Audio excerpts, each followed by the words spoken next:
again, Michael Ware, Controlled Chaos Arms. I have with me today Ryan Hoover from Nightlong Industries, and we're making a series of videos regarding night vision product and basically the models and technology that Ryan's company is building and supporting. And I want him to go through it with us rather. This specific clip-on that we're using on this weapon. This is a LMT weapon that we coated up and modified slightly. We're running Vortex optics on loan from Nightlong Industries, and we have a Legionnaire that we have as a clip-on in front as our night vision optic. So I wanted to have Ryan go over a little bit of this for us and give us an idea of what a clip-on like this, if you will, is, what it does, and what this product's specifically designed for. So if you could kind of give us an overview and go from there, that'd be great. Sure. So this is Adams Industry Legionnaire. This is kind of a new product that Adams Industries came out with in the past couple months. We had a couple we had out at the demo this past summer. We shot them out to 500 yards. It's a Gen 3 unit, so it's using this particular one has an ITT tube in it. You can have them with ITT or L3 tubes. So the way that the clip-ons in general work is you mount them in front of your regular day optic. So obviously in this case it works out pretty nice. We've got the monolithic rail on the LMT rifle. Got rail going all the way out to the front. It's easy to clip on. It's kind of a consideration to take in if you have a bolt action rifle or something that it doesn't have a longer rail.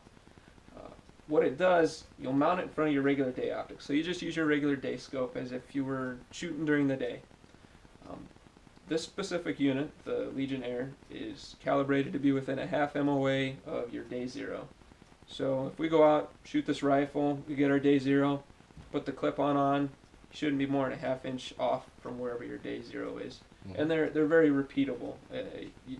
You can dismount it and remount it, and it should be in the same spot it was as far as your optic shift. One of the considerations that I like to point out to people is the quality of the day optic obviously is huge. As you and I have talked before, you know, we both appreciate fine optics and have several $1,000 scopes. Not everybody can afford that, but especially when using some sort of night vision device like these clip-ons, it's really big that you have a quality day optic. I really like Vortex optics. I've had a lot of good luck with them. I use a lot of their Razor series, their Viper PSTs. We've shot with my Schmidt & Bender PSR scope on my 300 Win Mag, one of the shoots we did. I have loop-holed scopes. I've had pretty good luck with all those manufacturers, and they make kind of known good quality glass. If you were to put this unit in front of a $150 Bushnell special you got from Walmart, you probably would be rather underwhelmed by the quality of the image, but that wouldn't necessarily be the fault of the clip-on itself. You know, regarding scopes real quick, if I can ask a quick question. Sure. You mentioned one time about magnification range, and I hadn't really considered that. I made the assumption that I could put a clip-on in front of any day optic and there would be no consideration there. And now either I am going to have to consider what range of magnification I'm going to utilize it within, or consider the scope parameters themselves, which or what? You could do a little bit of both. So most clip-ons that I have, I sell the Legionnaires, I sell FLIR's products, I sell L3 makes a couple clip-on products. Every single one of them I have, I would say work best at about the 2 to 8 power range. Okay. Some of them do better. I have a PVS 27 that's now made by FLIR. That one I can get up to usually 10 to 12 power pretty easy with reasonable conditions, but not necessarily a lot of ambient light out at night. The Legionnaires I usually can get up to 8-9 power pretty easy. If there's pretty good ambient lighting conditions, you can get up to 10 or 12 power. And so by raising the magnification of the day optic, what does that, does it start to obscure the image, or what changes? You lose some of the gain as far as the brightness of the image, for one. And the other thing, as we talked in the video earlier, these all have resolution to them. So if you were to look at the TV with your regular eye, you know, the image looks pretty clear. If you were to hold up a scope and start zooming in on that image, you'd start getting a little bit more pixelation Okay. and be able to pick out the Alright. individual pixels. I see what you're saying. So it'll get to the point basically where the image gets so pixelized it's hard to tell what you're looking at. Okay. So that being said, I use my little Vortex Viper 2.5 to 10 probably the most of any of my scopes for shooting clip-on stuff. Alright. It's just a good, it does good with low light, but it also has that good power range where I can back it way off and see up close and kind of use it for scanning without really Okay. getting a lot of eye fatigue. And then if I need to, I can go all the way up to 10 power if need be. Alright. And that's the configuration we shot at the demo we had in August. We were using this Legionnaire actually, my little 2.5 scope, and guys were shooting out to 500 yards and making hits in the middle of the night. So We had So- terrible light conditions. it was, I think that was the third worst lighting conditions of the year. So Well, I tell you what, we didn't bargain for that when we went out there that No, night. But it I was- think that some of the guys thought that it was fantastic, and they hadn't used night vision before any more than I had, so they were pretty wowed regardless. But to now, after having used some of the product and having an understanding of that, to realize that we had no extra light whatsoever. I Right. mean, we almost had nothing to work with, and they Right. still worked well. That's quite a feet, really. yeah, it was definitely a good way to really be able to demonstrate the difference in quality between, you know, what does a $2,000 unit get me and what's a $6,000 unit get Yeah, me, and I what's follow. it. That one really separated the men for the boys. Yeah, no that kidding. evening. Well, what else do we need to know that we haven't talked about? So the way the clip-ons work, just mount it here so show it to the video. Pretty much all of them have a focus mechanism on them. So once you mount it to your day optic, I've found if it has an adjustable parallax, I usually set it at or close to infinity. Okay. Once it's set there, you're able to kind of, it seems to be the best setup for the reticle looking through the Legionnaire. Okay. The Legionnaire has its own set of optics built in to collimate it. Okay. Basically, that keeps your optical shift from your day optic through this unit to a minimum, preventing you from having a big MOA skip Okay. once you mount this up. All right. So, since this has its own optics, you have to focus it. On this model, the Legionnaire, the focus mechanism's up here on top. And you can actually reach up from either side of the rifle pretty easy, adjust it with your right hand, left hand Mhm. as need be. It's very, very sensitive, I'd say from about 30 yards in. Much past 30 yards out, you can almost set it and leave it alone. You might have to tweak it. I don't know if you can hear, but it has clicks, detents to it. Yeah. You might have to move it 1 or 2 detents as you go from 30 to infinity yards, Yeah. but it's rarely a case, and most of that's for up close. Well, I noticed that the other night when I experienced what you did. I didn't pay real close attention how far away it was, but I noticed when I had everything set up to view out there 100 yards and beyond, whatever else, everything was really dialed in. And then when I panned down across the field and I hit some brush or whatever it was along the edge, it was very close, maybe 25 or 30 yards and in. Sure. That stuff was very fuzzy. Yep. So I realized it did need some adjustment, but I was pretty glad to see that I had a really big range. Yep. Beyond something that was close, that I basically could set it and forget it Yeah. to some degree. Yeah, they're fairly forgiving. Just like in most any rifle scope, if you get in really close and you've been out pretty far, you're usually out of focus. Sure.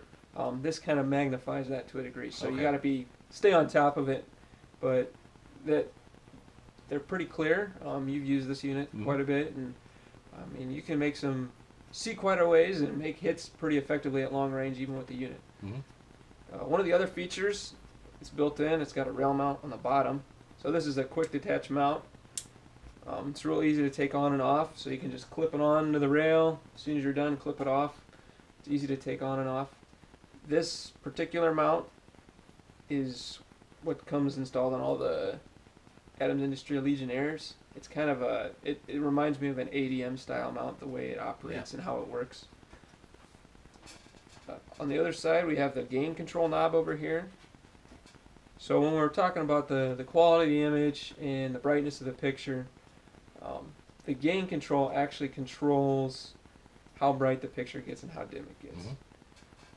To be honest, using helmet-mounted stuff like this Mod 3 binocular here, my Sentinels, PVS 14s, I really never found myself messing with the gain a lot. I just ran them full bore and dealt with whatever issues I may have. Sure.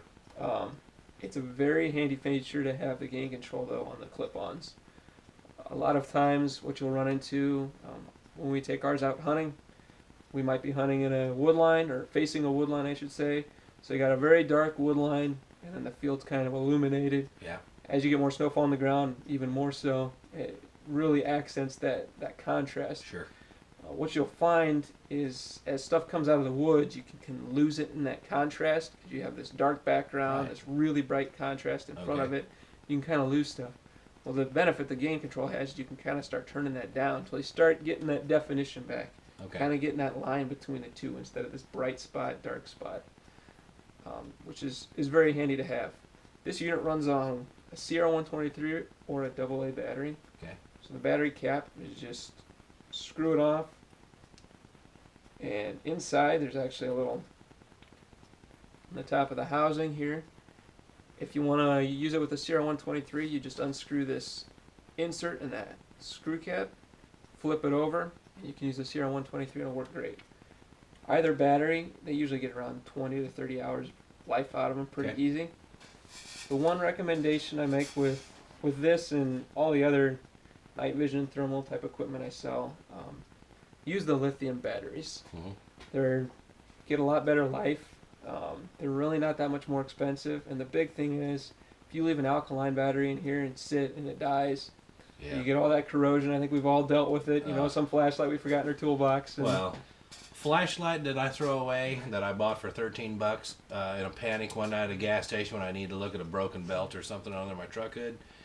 I can suffer that. Right. You know what I mean? I would be sick if I opened that up and it was corroded in there. Sure. I would be. Sure. So, yeah, lithium batteries are well worth it. At 20 to 30 hours life, to be honest, you're never going to see the price difference. What you're paying for one of these, it's a no-brainer. On the other side is the on-off switch. So it's got you can check the battery by moving it back, and you'll get a little red light here saying that the battery's good. Off, obviously the unit's off. There's a standby mode, so there's actually a port on this side here you can hook a tape switch to that comes with the units, and you can remotely turn it on and off with the tape switch, like a pressure pad. Yep. Yeah. The way I generally run mine, I just put it in on and leave it on. I'm not too worried about killing batteries. You know, I can throw one extra AA or an extra CR123. Usually got one in the stock or a pistol grip or something anyways. Leave it on all day, out there scanning. You do need to be cognizant of kind of the ambient lighting conditions. We wouldn't want to leave this unit on for a long time in a brightly lit room. The units are designed to kind of protect themselves and prevent any sort of damage. But if you were to leave this on in in the shop with all the lights on here for 8 or 12 hours, you'll get a little bit of what they call image burn into the image. So you'll actually see whatever bright lights it was looking at, those will show up as a point of light in it, even when the unit's off. It can be fixed, usually, but there are rare instances where it causes permanent damage. So I always tell people, if you're going to be going inside, if you're going to be walking through an area that's got a bunch of lights, just be aware of that. Flip the cover down over the front if you have to, or even better, just turn it off, and then once you get there, turn it back on. So that's the majority of the clip-on. Once again, this is the Adams Industries Legionnaire. They start out at 2,500 with a Gen 2 tube in them. This particular unit is a Gen 3A. This is $39.95, and then we have another model up that's available with a premium L3 or ITT tube that's $44.50. Okay.